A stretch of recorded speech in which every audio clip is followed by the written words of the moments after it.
All right, here we go. This is Church the Way God Intended, and today is, January 26th, 2020, almost at the end of January. Well, we are at the end of January. We got a couple of days left. And we welcome everybody here and all those that are here later on the recording, which we're seeing a lot of people are listening to these afterwards, which is awesome.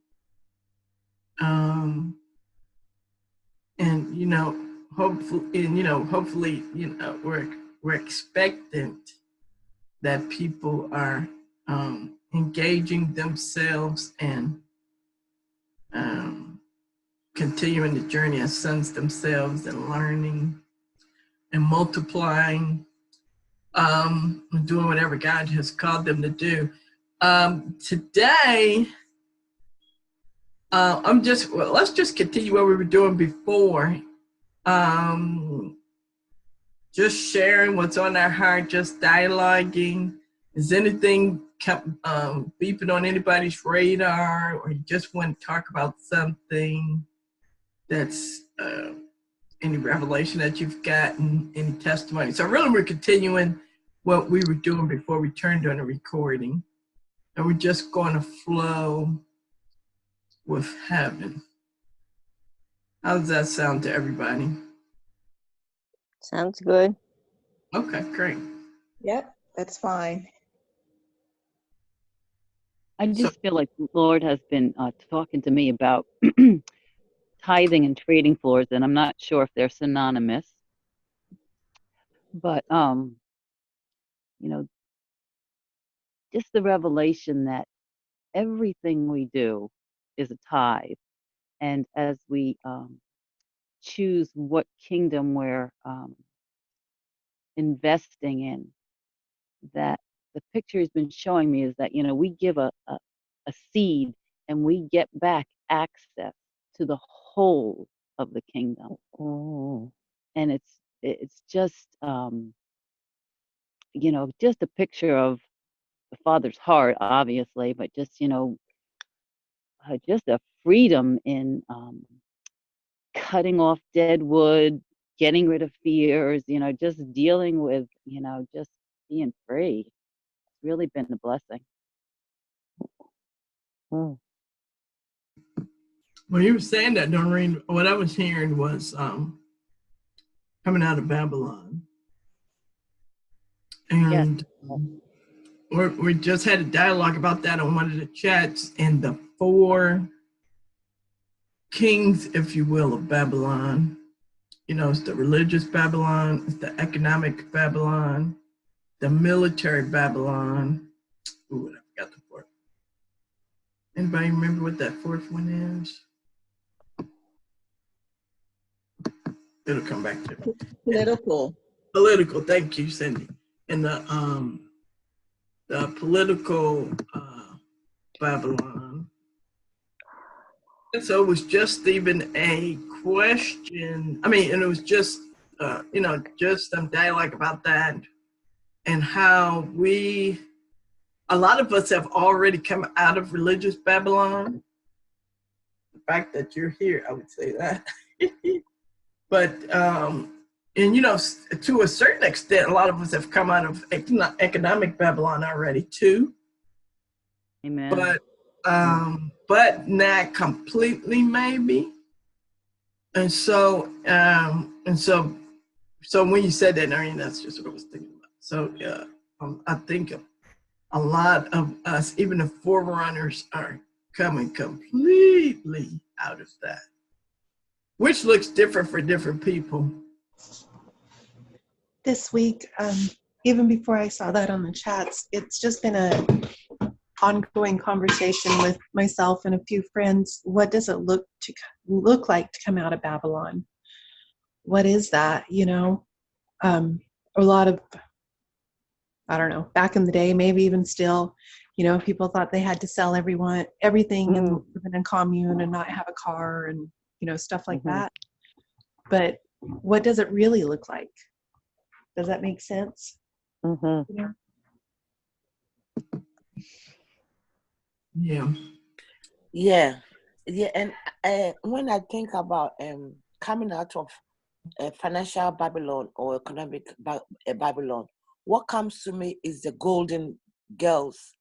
Simone, is it golden girls or what's the Care. name? Care. What? Yeah, the ladies of the golden. Care. Yes, ladies of the golden calf. Yeah, That's what comes to me, because they got to a point that literally heaven was supplying all their needs. That's really my picture of coming out of economic Babylon. And it's a process.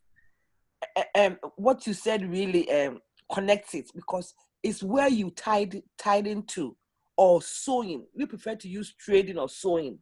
Trading too. Whether you are aware or not, every day you are trading, because you buy food, you buy gas.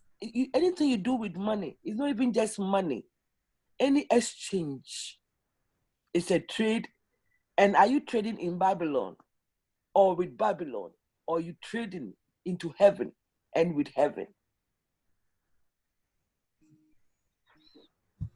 The old wineskin, it was even the four walls, and I'm not saying all of them, they're not all bad, but they all saw us as earners coming through the door. And there is a, it's not a weight, but there is a pull on that thing looks for a place to land. Okay, we're saying that if we're not going to tithe inside the four walls, then we just need to, with the right motivation of our hearts, be putting that money in the kingdom where God shows us to be putting it. And let that thing, send that thing back. We can't give that thing a place to land. And that goes right to the gates then, doesn't it?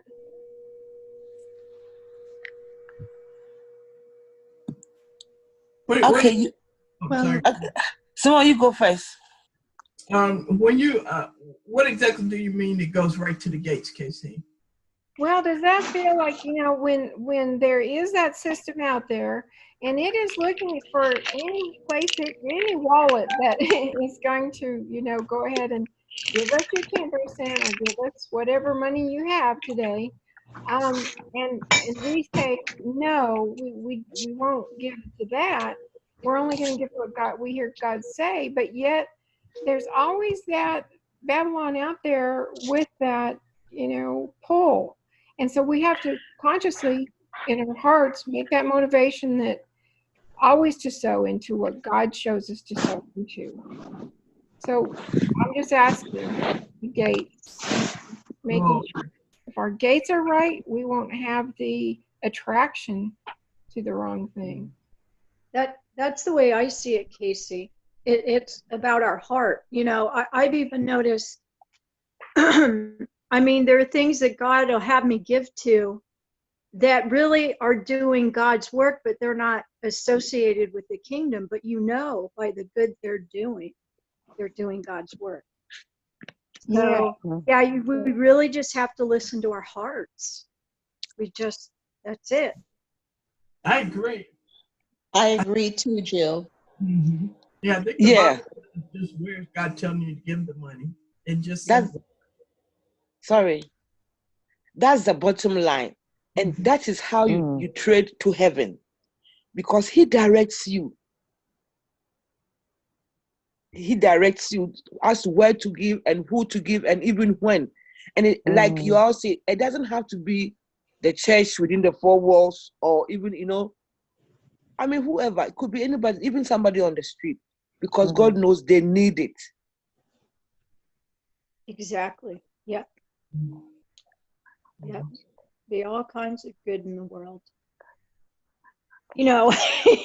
God, we know we have seen and realized in our walk that God uses everyone, everything, not just quote unquote Christian. They're all his children. They're all his creatures. It's his creation, so whoever he uses. Yeah. Oh, go ahead, Patience. Sorry. No, Cindy, you go ahead. I can wait. All I wanted to say was that, yeah, and the giving always may not even be pertaining to money. It could also be time. And I find that, even this morning, the Lord was saying that time for me is my greatest commodity right now at this time in my life. Giving of time is an expense for me. So, only he could understand what that means right now, but I knew what he meant. Yeah, for me too, Cindy. I sow a lot of time into Yes. people and places, creatures, I do. And it's funny that you mentioned that. God was really talking to me about sowing my time yesterday. Just like, when God, I just get this random thought, and I know it was from the Lord. Yes, and even when you have a sense to engage for somebody, they may not even be aware of a situation. That's part of trading. And you're not only giving your time, you're giving yourself. Exactly. You're giving yourself to reverse something, or to bring a blessing to somebody, or prevent something. They might not even know, and it might be even for a group. Like Simone and myself, we do a lot of encounters, the two of us. When something comes on our radar, we have to change it or stop it. In a week, we do about 2 or 3, almost every week. And nobody has to know, but we are giving ourselves and our time to go to change things. And most of the times, they appear changed, manifest change physically. At times, it's so amazing. You're like, wow. And it can happen the following day. So the trading is basically the same as the Bible saying that present yourself as a living sacrifice. That's where I'm going with this. That's He beautiful. wants you to present yourself, your life, your time, your words. He's been talking about your words big time because it's a pay decade. He will use your words to create, to reverse, to manifest, to change, to do almost anything if you will present yourself to him and he takes over your vocal cord, and you speak and he works. You speak and the worker angels run to bring it to pass. But first, you should have presented yourself as a living sacrifice. And I was just feeling like the Lord was wanting to shift our mindset from our sacrifice to our reward. That like when Abraham met Melchizedek, he gave, the portions that he had won, the part of the booty, which is really, God calls that the least. He said, when you're faithful in the least, right? So when we tithe, we're trading into a value like that he wants us to see what we're gaining access to. Like it's like a, the little pond and the big pond. Like I feel like he wants for us to really change mindset to see the big pond. And it's like, it's a one picture. Like when we tend to the body, all the resources of the body become available to us. And a form of tithing too, that all of the Father's house is made available no matter what we're tithing. If we're tithing, we tithe in what we have, but it comes back to us in what we need. Yep. Amen. Amen. So true. I see another perspective. I'm just going to say this really quick. I see another perspective here, and that is he wants us to come out of what will be no more. And, yes, not to be connected or even dependent on what is not him. And, or, so I just see that as well. And I can hear that verse in Revelation, Babylon has fallen. on this earth timeline now, we're in the midst of Babylon falling, but we know from other timelines or even from outside of time that Babylon is definitely going to fall, and we need to get out of it now. And Simone, that brings to mind the shaking. Yes. The shaking that is going on. Whatever is shakeable is being shaked out. Yes. But that which is unshakable, which is God, and as we stand in Him, as you know, is unshakable. But anything connected to you, to me, which is shakeable, will be shaken and will be taken away. Wow. And that's let me tell you what I heard and what you were saying, patient. We're not to be dependent on what's been created. We're to be dependent on God, the uncreated.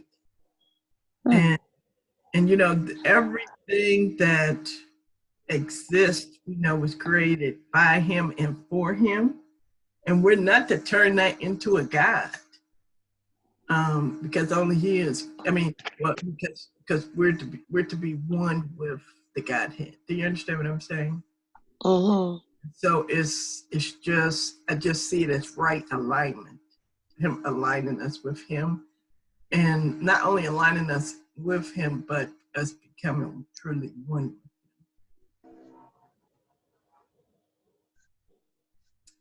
Just see that perspective. Yeah, I agree, Simone, that, you know, what I was seeing was that no more dependence on Babylon for our sustenance. I don't know exactly what that's going to look like, but it involves, you know, salaries, paychecks, and all those things that are coming out of Babylon. So, you know, that we're receiving from Babylon and what Babylon generates. So I'm not quite sure what that's going to look like just yet. And then also, you know, I believe all of us as forerunners are continuously tithing and giving of ourselves, even when we don't even know it, when we don't even realize it, to everyone, you know, whether it's our co-workers on the job, or sometimes the Lord uses us in extreme situations, and you know, and the like. So it's a continuous giving. Yeah, that's good, Cindy. And really just when Patience said something about time and it's a giving of your soul, and I mean, honestly, to me, time is more valuable than money, because there's really like a real energy attached to it. Not that money doesn't have its own frequency, right? But money represents your time. it can. It does. Yeah. I mean, paycheck to paycheck. Yeah. So it's all connected. It's Yeah. all connected. You can't really separate them, you know. I remember when we were in the old wineskin, they used to say that if you can't go, your money can go. Give it to those who are going. Like the evangelists who are going to other countries, you know. If you can't go, give it your money. And because your money becomes your time, and your time becomes your money. So they're all connected, really. Sort of. I mean, it depends. I would say it depends, because, like, is there a greater frequency? From my point of view, I'll just say there is a greater frequency to the love in my heart that I am giving to this person, versus it's easier really to give them $15. You see the difference I personally am making. I'm not saying it's the same for everybody, but it can differ on those bases. Pardon me?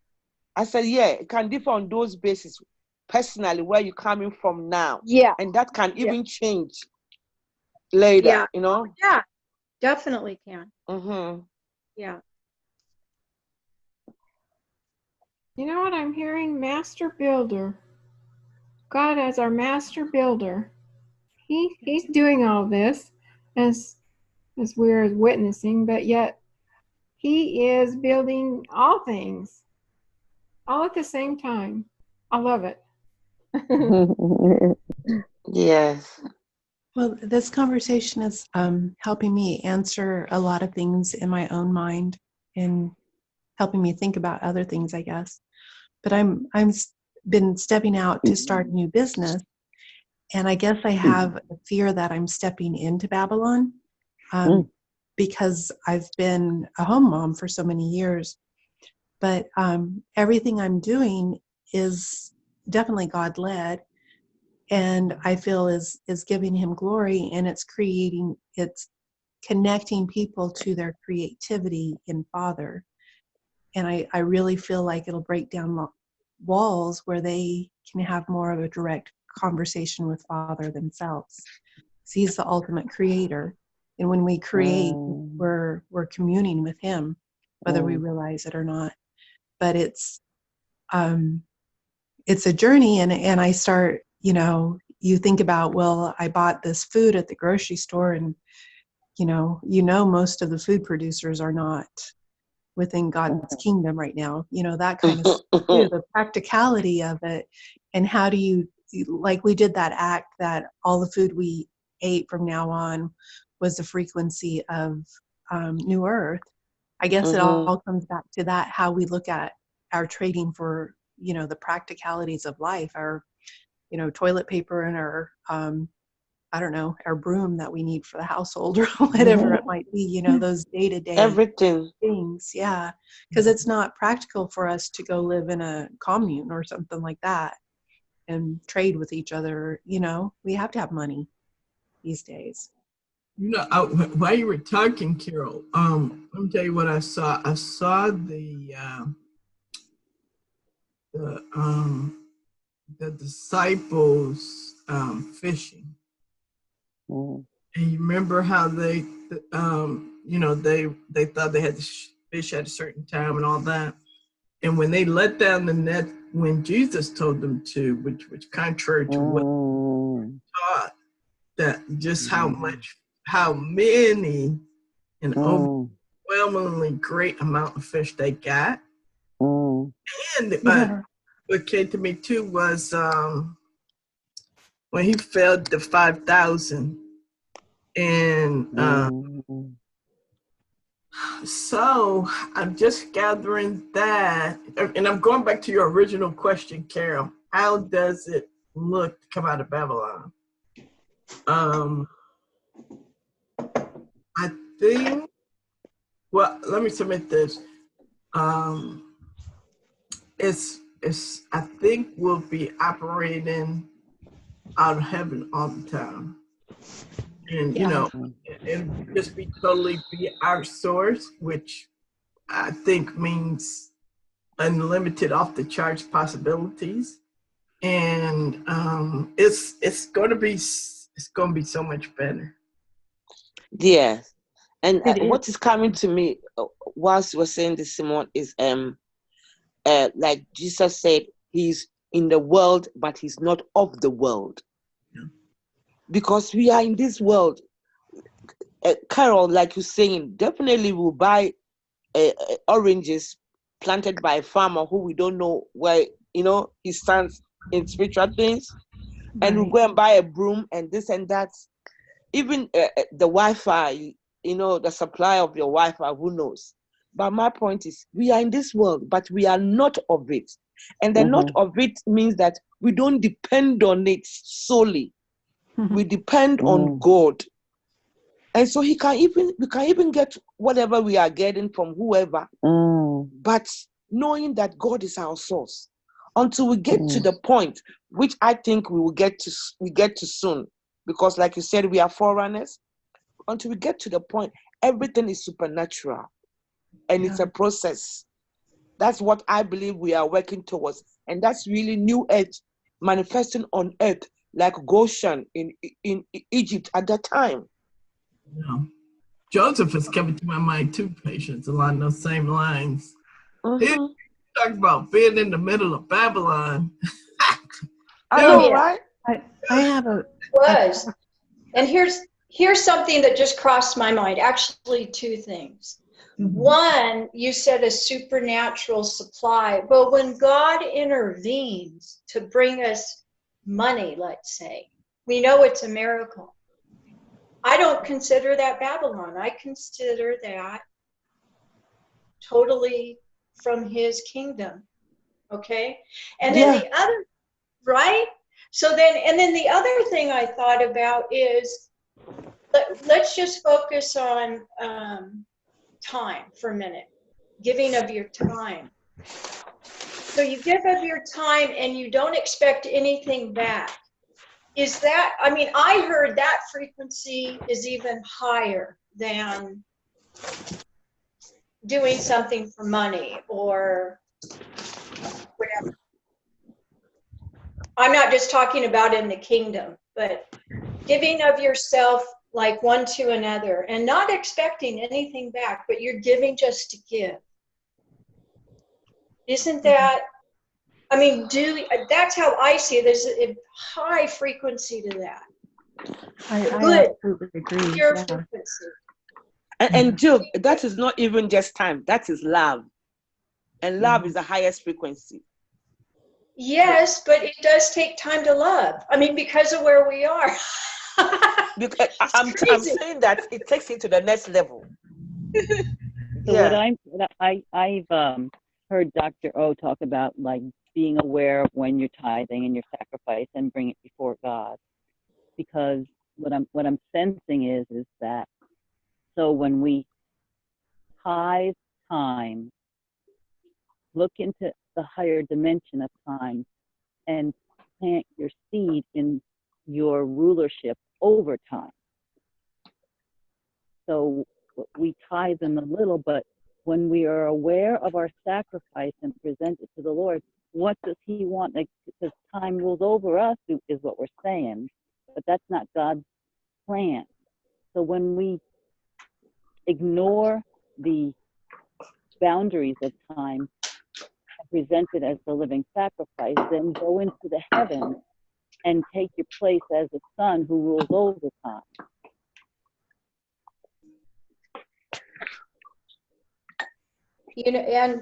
There's some people, mystics, who are still operating out of Babylon with the whole, there are people who I love, but who talk about tithing, and I mean, like in the church, in a church atmosphere, and I know. And that's all I'm going to say. So it's, I'm trying to sort through it. Jill, I want to say that it will be different for everybody because we are different levels. And what you might see as operating in Babylon, somebody might not see it now like that. Right. So I know. I'm aware of that. Yeah. Yeah. So I believe that this is you and God individually, every one of us. So yeah. God, where am I? Am I still in Babylon? And I want to be out. Help me. Because there are others who are there who you think are doing even more in the new wineskin than you, who you see, according to what you might think, they are still in Babylon, But this is me and God. So God, help me to be out of Babylon. It's really, we have to follow the voice in our heart. That's it. Mm-hmm. And everybody's got to just grow up and be okay with that. Yeah. Yeah. It's their journey, or it's my journey, or wherever. And I'm not judging anybody. It's me. You see, the shaking starts with me. The shaking, if we can all take it at that personal level, the shaking starts in the house of God. I am the house of God. I am the Ecclesia. I am the body of Christ. God, what do I need to shake out? Help me. And then when he had brought you to a place where everything that it should be shaken out is shaken out, which will be, isn't it? It's which will be a process. It's not, you don't want to be yanked out of Babylon right now, because everything around you would fall apart. Totally. Yes. He has to do it in his way, in his step-by-step process in your life. He's directing. And those That's you what we carry have with to you know. too, I think. He's directing. So we gotta walk with him. And where you may be is not where somebody is now. But I believe that, you see, he's working on the forerunners. If a group of people, forerunners, step up to the place of coming to the fullness of it, others will see it, and then they will want it. And the frequency will be out there to remit to them.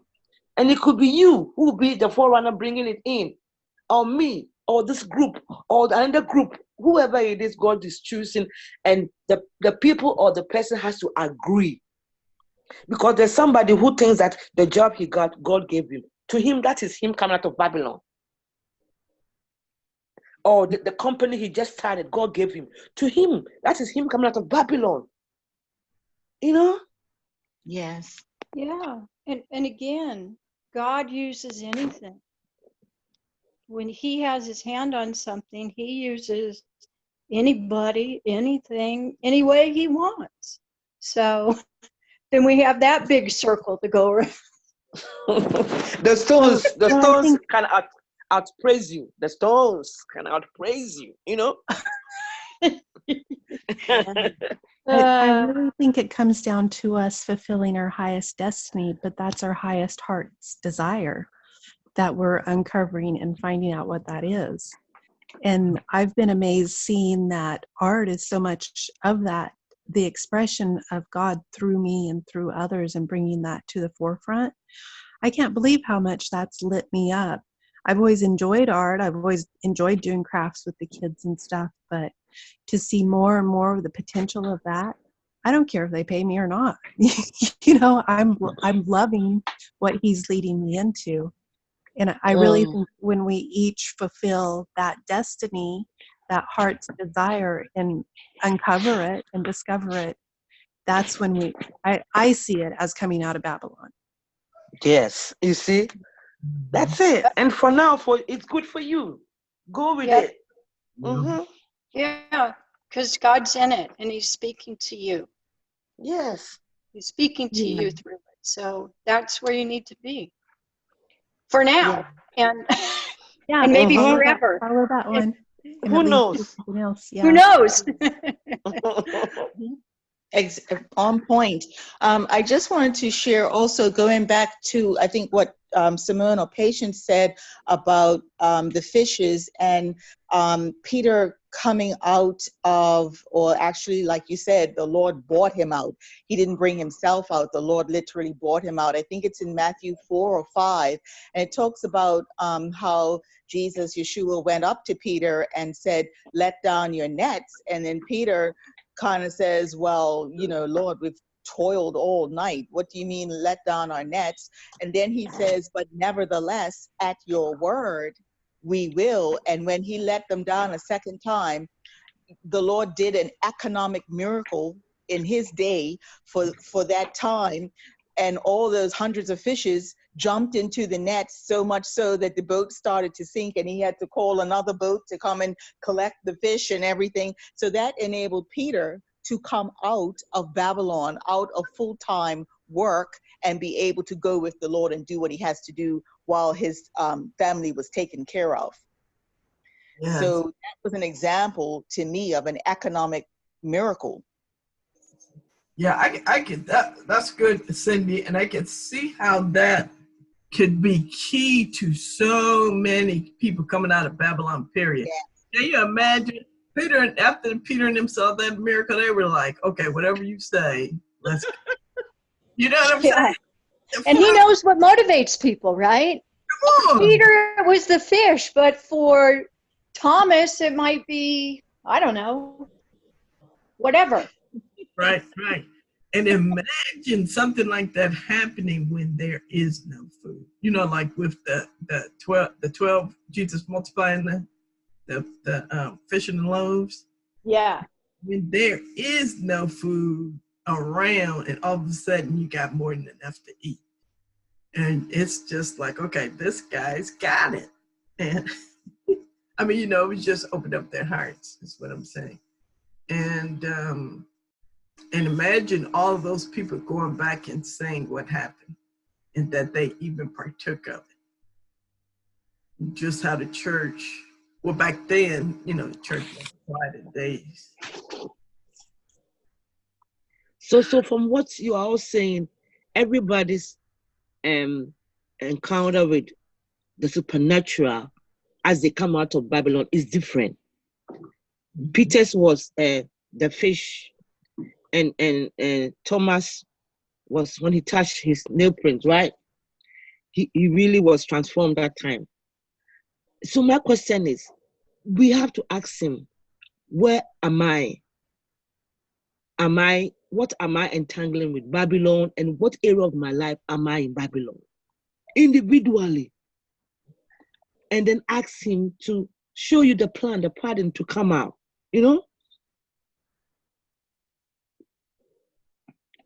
That's so good, Patience. I was thinking about a couple that I saw a video about.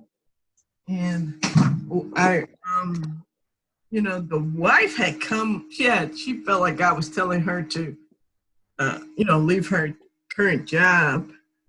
And she did, and she basically became an entrepreneur. She was doing what God was telling her to do.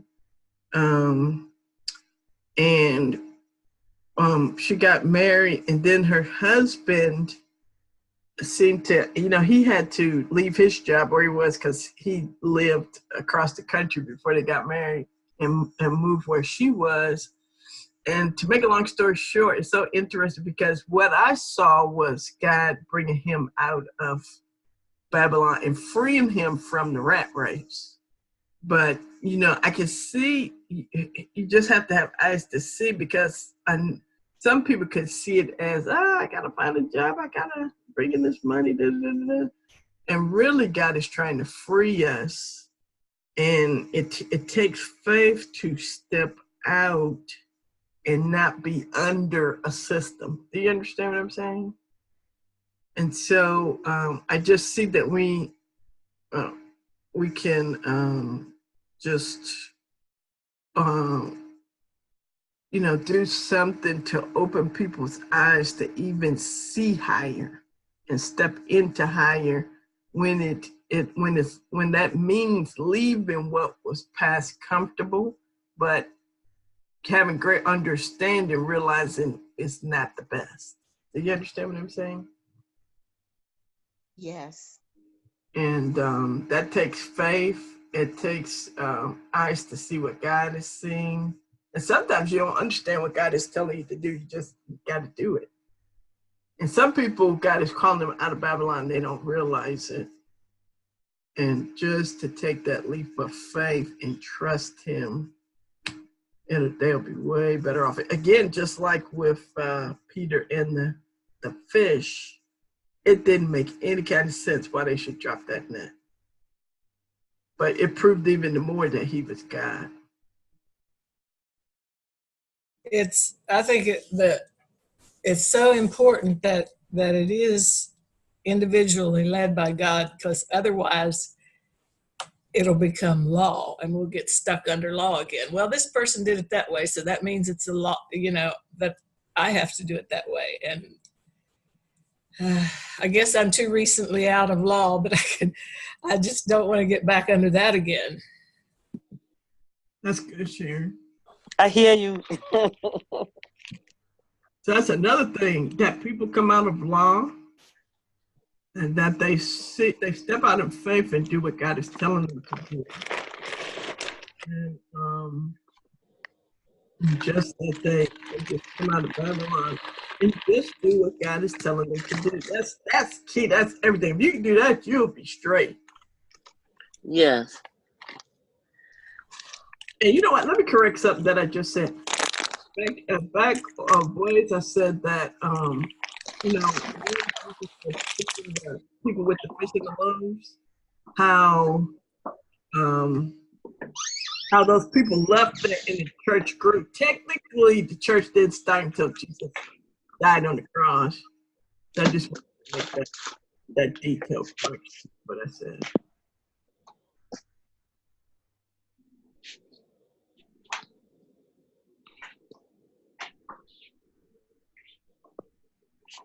Oh, Cindy said in the chat, that's the blueprint plan for our lives that he reveals to us. Amen. Mm-hmm. Amen.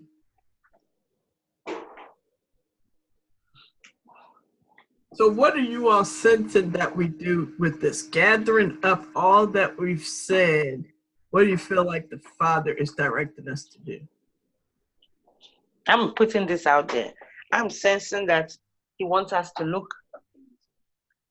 He wants us to look at ourselves with his eyes and see where we need to align, or where he is bringing a shaking, and we will so that we embrace the shaking and then step into divine alignment.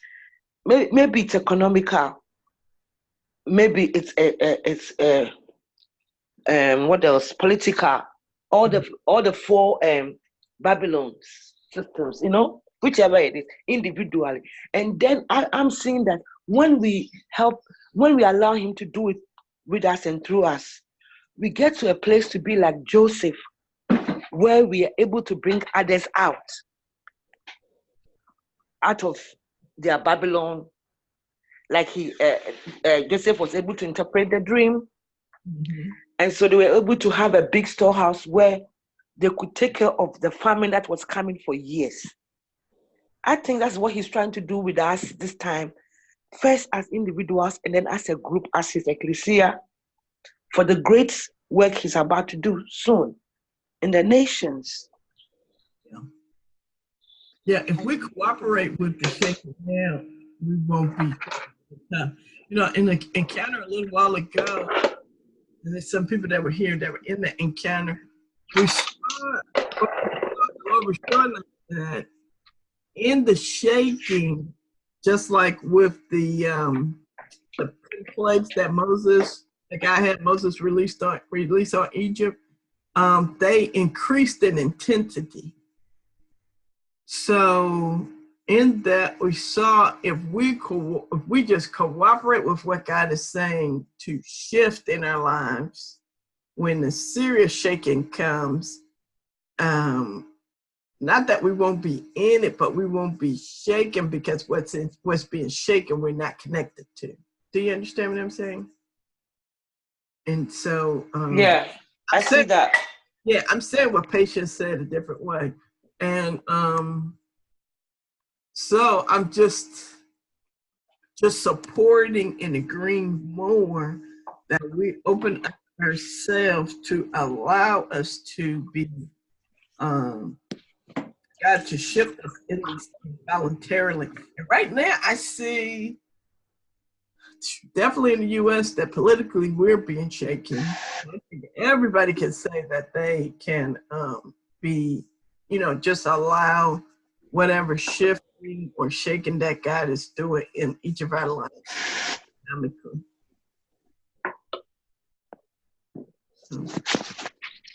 I feel that that our trading into the things of the earth are creating boundary stones for the landing of the new earth on it, so that the things in heaven can be manifest in a multiplied way in what's represented now in a smaller measure.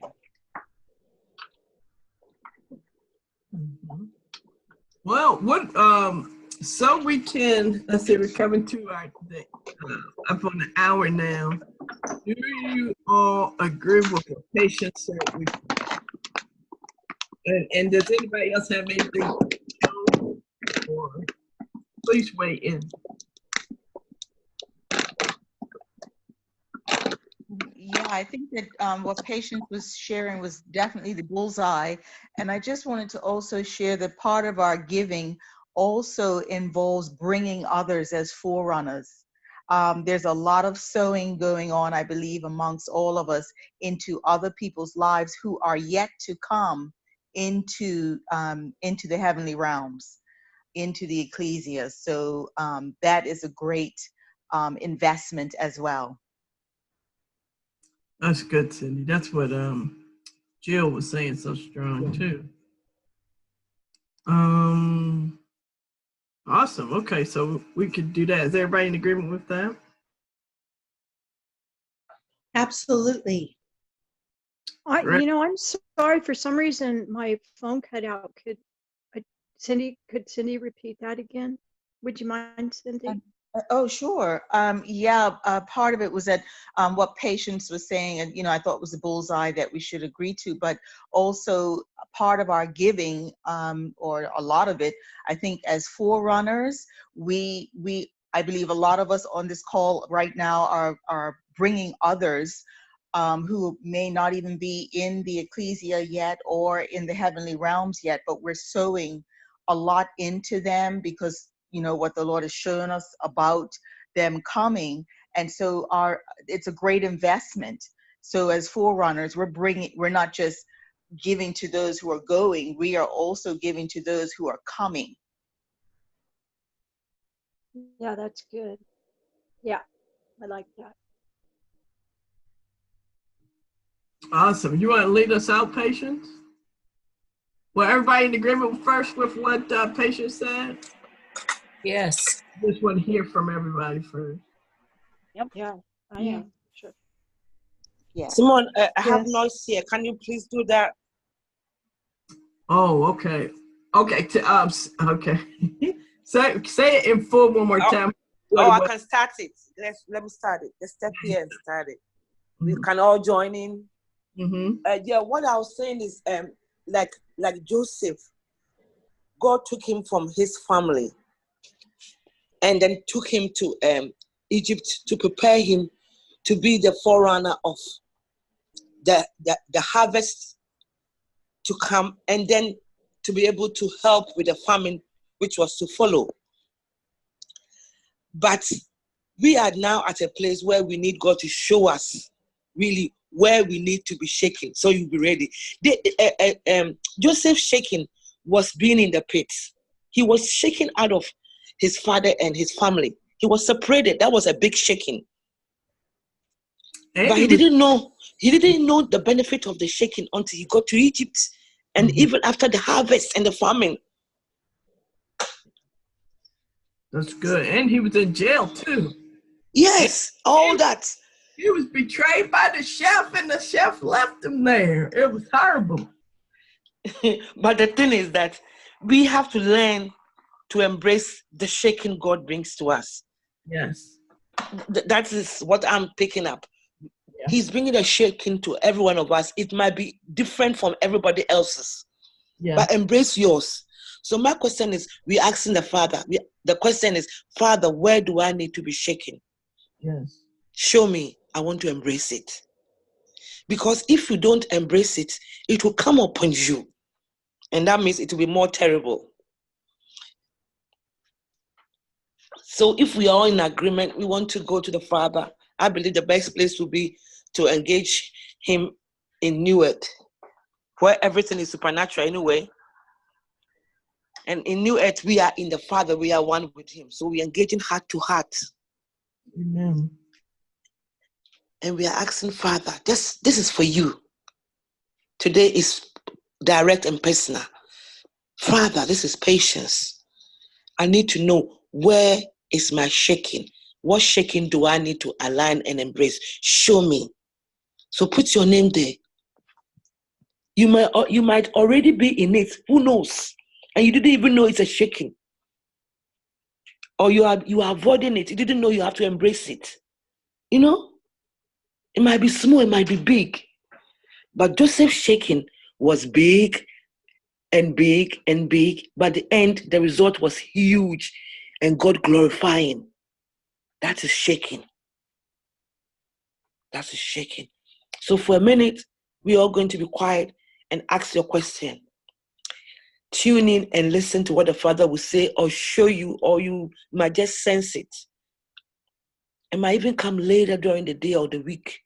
But let's put our question out. Father, here I am. I present myself as a living sacrifice. What shaking is coming my way, which is from you, and I want to know it. I want to embrace it.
Did you get something? You don't have to share it. Just checking if there was a response, you know? I got something. But go ahead. You go first, Carol. I saw you. Last week we saw the sequoias in New Earth and the roots going down and the trees going up. That were us. And I saw them interconnected, supporting each other, and the shaking did not destroy them. Maybe shook some branches off, but it was good. And the things around them, even the small bushes and stuff, were protected, and the animals within were protected in the forest. And then I saw the Tower of One shaking, and it was like a pendulum. And I've had that pendulum feeling for a little while. But this is what I saw for myself. At first, and within the weeks that this has been going on for me, I felt at first I was holding on to the top of the pendulum, and I was being thrown back and forth on it, but I was holding on tight to oneness. And I started to slip down the pendulum as I was holding on to it. And then at the center, at the bottom of that pendulum, there's no more, you don't feel the effects of the top of it. Does that make sense? Like your finger going back and forth is real high, but at the joint, it's secure and solid, and it's not shaking anymore. Kind of like the center of a hurricane or the center of a tornado. Right, yes. So those were the two things I saw. Wow.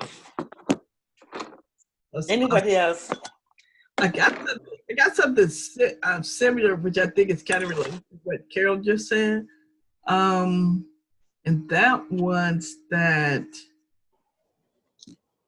a lot of these things I'm already working on, and areas in my life that are telling me to overcome.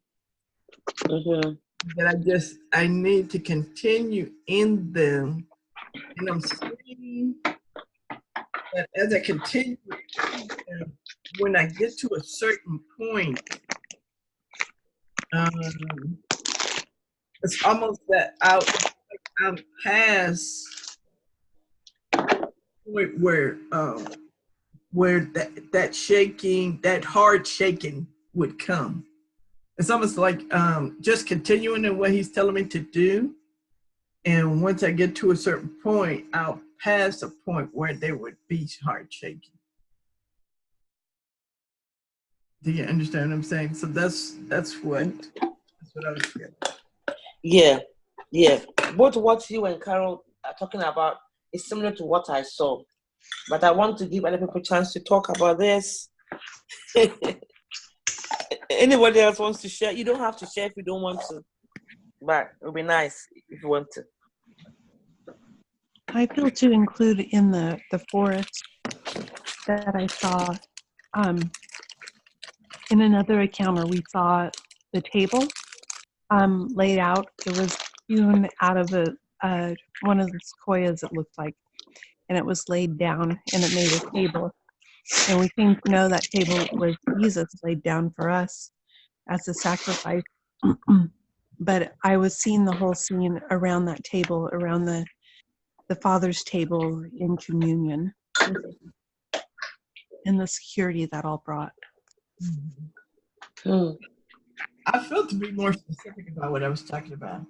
Let me give an example. Let's say God has told you to do something to account.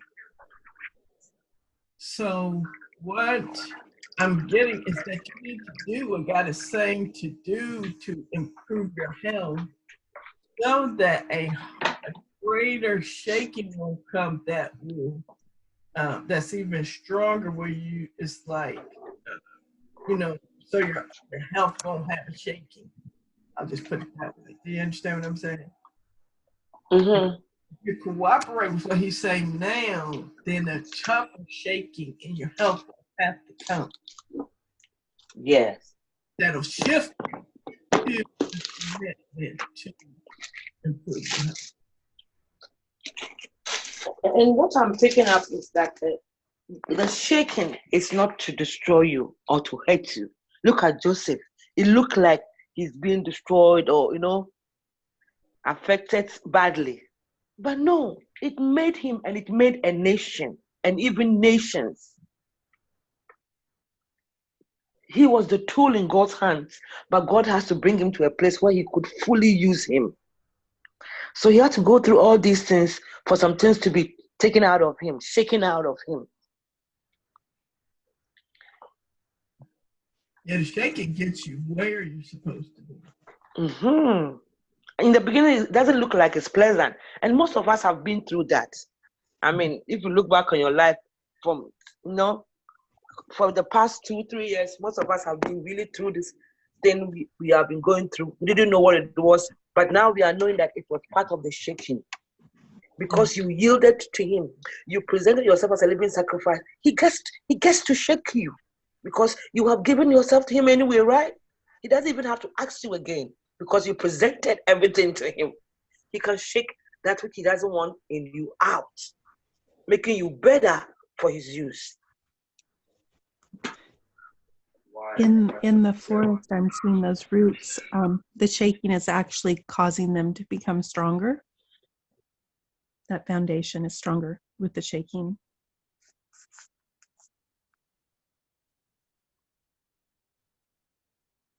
Yep, that's true.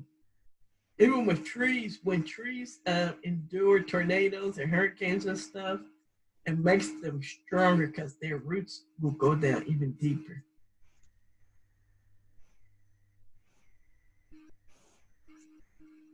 I keep thinking of gardening to go with this. I know with my tomato plants, if I disturb the roots a little bit as they're growing, even with the weeding and stuff, but purposely move the soil around them, their roots will get stronger and they'll go deeper and they'll produce more fruit.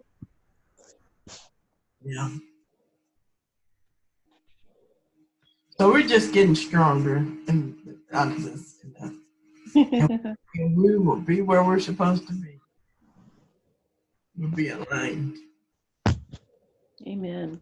Oh, Cindy put in the chat, the shaking also reveals your highest blueprint. Yes, that's good. Yeah, that is good. Mm-hmm. And even if it doesn't make sense what the Father's telling you to do, like throwing that, net on the other side of the boat when it seems like it's past time to fish, Yeah. he knows what'll produce fruit. Mm-hmm. Right. If you listen to everything, it seems kind of crazy for me to try to start an art business in everything that's going around, but that's what he says. So that's, you do that. Yeah. And also, most of the time, the shaking comes from, okay, let me say it in a different way. The shaking, before it comes, the Father knows how much you can handle. He will not do beyond what you can handle. We might not think that I can handle this and that, but he knows you more than you do know yourself. So he knows that patience can handle this. So when it comes, we embrace it with him because we are one with him. Nothing can destroy us, which comes from the Father. It always makes us and makes us better. Yeah. So, Father, we say we are entangled with you and the Godhead. We are one in the bench of one. We are standing in new word, and we are saying whatever shaking that we need to embrace this time, we reveal to us, enable us to embrace it, enable us to work through it, and bring your fullest destiny, which is in us, out to bring glory to your name. Thank you that you chose us to be forerunners, to be shaken like Joseph, and to prepare the world for the great things to come. We thank you. We bless you, Father. Amen. Amen. Does anybody want to add anything to that before we end?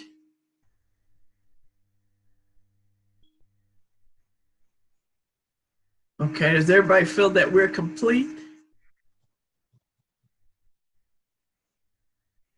I do. Yes. Yeah, I feel complete too. Awesome. Well, thanks everybody for today. I'll stop the recording now.